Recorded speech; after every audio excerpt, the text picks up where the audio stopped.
Bismillahirrahmanirrahim. Allahumma barik lana fi Rajab wa Sa'ban wa balighna Ramadan. Ya Allah, berkahilah kami pada bulan Rajab dan bulan Sa'ban, sampaikan kami dengan bulan Ramadan.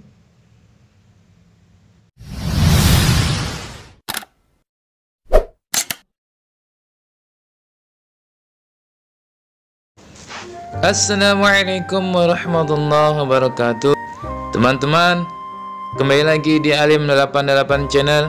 Bersyukur kita kepada Allah Subhanahu wa taala, bersalawat kita kepada Nabi Muhammad sallallahu alaihi wasallam. Mudah-mudahan kita ditetapkan dalam iman dan Islam. Pada kesempatan kali ini saya ingin mencoba untuk membagikan kisah tentang Isra dan Mi'raj Nabi Muhammad sallallahu alaihi wasallam, yang mana pada bulan ini jatuh bulan Rajab, yaitu di mana bulan inilah Nabi Muhammad SAW ada peristiwa Isra dan Mi'raj. Pada umumnya Isra dan Mi'raj ini diperingati pada setiap 27 Rajab. Artinya jatuh pada tanggal 28 Februari.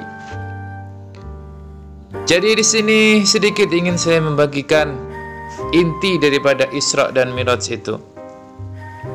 Tentu dari kita semua sudah sering mendengar bagaimana tentang peristiwa Isra dan Mi'raj ini, tapi kita lagi mengasah, kita kembali mengingat bagaimana peristiwa ini sehingga kita bisa membuat lebih cinta kepada Nabi Muhammad SAW.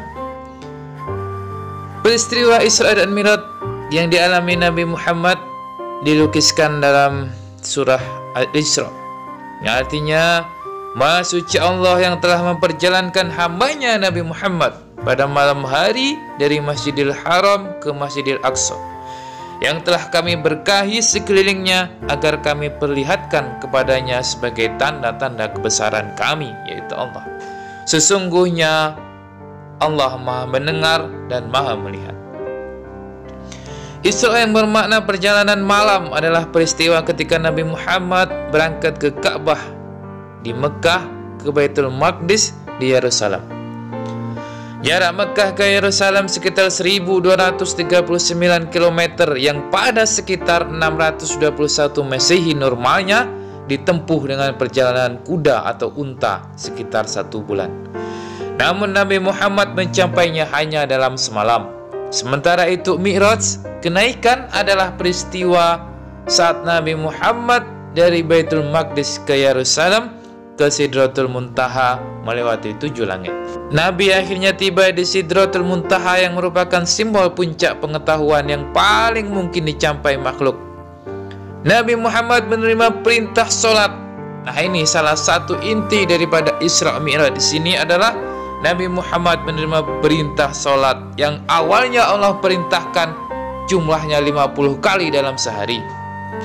Namun ketika turun dari langit menuju langit berikutnya, ia bertemu dengan Nabi Musa, dan Nabi Musa mengingatkan Nabi Muhammad agar memintakan keringanan kepada Allah supaya umatnya nanti tidak merasa keberatan. Nabi Muhammad sama sekali tidak merasa keberatan akan perintah sholat 50 kali dalam sehari.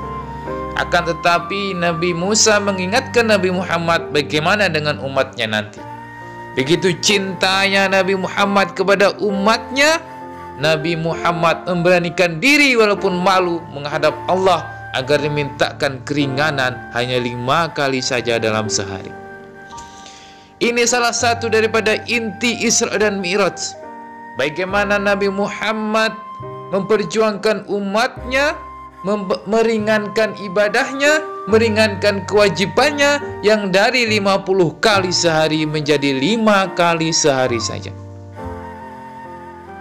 Bagaimana kita tidak cinta dengan Nabi Muhammad karena peristiwa ini?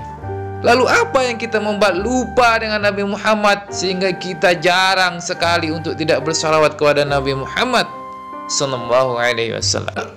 Isra dan Mi'raj itu terjadi setelah tahun kesedihan, yaitu ketika Nabi Muhammad melepas kepergian pamannya sekaligus pelindung beliau Abu Thalib, juga istri tercinta Siti Khadijah.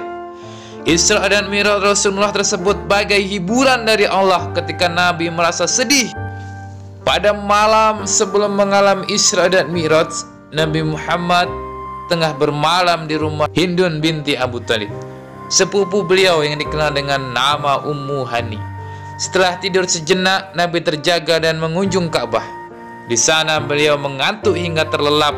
Setelah itu Jibril datang membangunkan beliau hingga 3 kali oleh Jibril. Nabi diantarkan ke buraq, sejenis hewan yang lebih tinggi daripada himar ataupun keledai, memiliki sayap dan berwarna putih susu.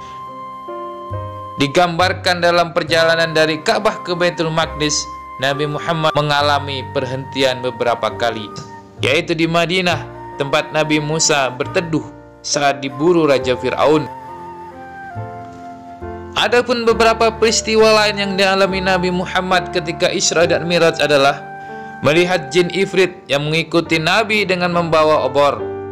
Kemudian Nabi juga melintasi sekelompok yang bercocok tanam, lantas langsung memanen hasilnya. Ini adalah gambaran umat yang berjihad fi sabilillah. Nabi kemudian mencium aroma harum masyitoh yang memegang teguh keyakinannya kepada Allah, meski ia dan anak-anaknya dihukum dengan dimasukkan ke dalam penggorengan oleh Fir'aun. Nabi bertemu pula dengan sekelompok orang yang memukul kepala dengan palu hingga pecah, lantas kepala itu utuh kembali dan dipukul kembali. Ini gambaran orang yang malas atau meninggalkan sholat wajib. Nabi melintasi sekelompok orang yang hanya menggunakan pakaian untuk menutupi kemaluan, memakan tumbuhan berduri. Mereka adalah gambaran umat yang enggan berzakat meski sudah waktunya. Nabi juga bertemu orang yang memakan daging busuk sebagai perumpamaan umat yang berzina. Nabi juga bertemu sekelompok orang berenang di sungai darah dan dilempari batu-batu. Mereka adalah gambaran orang yang menerima dan memakan harta riba. Nabi juga berjumpa pula dengan orang-orang yang mengumpulkan kayu bakar, mengikat dan memanggulnya, tetapi beban kayu bertambah. Mereka adalah umat yang banyak mengambil tanggungan. Nabi juga melintasi orang-orang yang saling mengguntingi lidah dan bibir dengan gunting besi. Adalah mereka gambaran orang yang ahli fitnah. Nabi juga bertemu dengan kaum yang mencakar wajah dengan kuku tembaga, gambaran orang yang gemar mengumpat dan menyebarkan aib. Nabi juga berjumpa dengan wanita yang memakai perhiasan serba indah yang merupakan gambaran dunia yang bisa melalaikan orang di akhirat. Kelak akan ada perwujudan lain.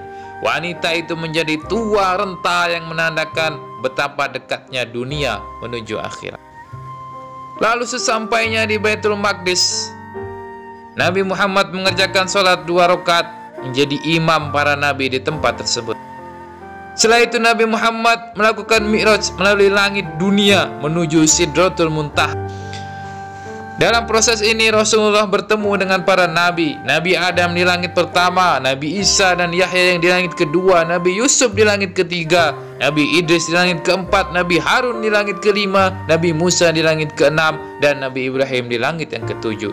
Pada akhirnya Nabi Muhammad mencapai Sidratul Muntaha. Beliau mendapatkan perintah untuk mengerjakan sholat 5 waktu yang telah saya sampaikan di awal tadi. Isra dan Mi'raj adalah bukti kekuasaan Allah, mampu melampaui segala tanpa terbatas ruang dan waktu. Mi'raj dilakukan oleh Nabi Muhammad sebagai gambaran insan yang sempurna, yang mencapai titik penghambaan mutlak kepada Tuhannya, yaitu Allah Subhanahu wa Ta'ala. Inilah kisah singkat bagaimana Isra Mi'raj Nabi Muhammad. Tentu banyak sekali hikmah ataupun ilmu yang kita ambil daripada kisah-kisah ini. Sekali lagi, tentu daripada kisah ini dan daripada peristiwa Isra dan Mi'raj ini, agar kita selalu mengingat kisah Nabi Muhammad, tujuannya agar menambah kecintaan kita, menambah sayang kita, menambah kerinduan kita kepada Nabi. Mudah-mudahan kita nanti mendapatkan syafaat dari Nabi Muhammad SAW. Itulah kisah yang ingin saya sampaikan, kurang lebihnya saya mohon maaf. Mudah-mudahan bermanfaat. Sampai ketemu di kisah selanjutnya. Assalamualaikum warahmatullahi wabarakatuh.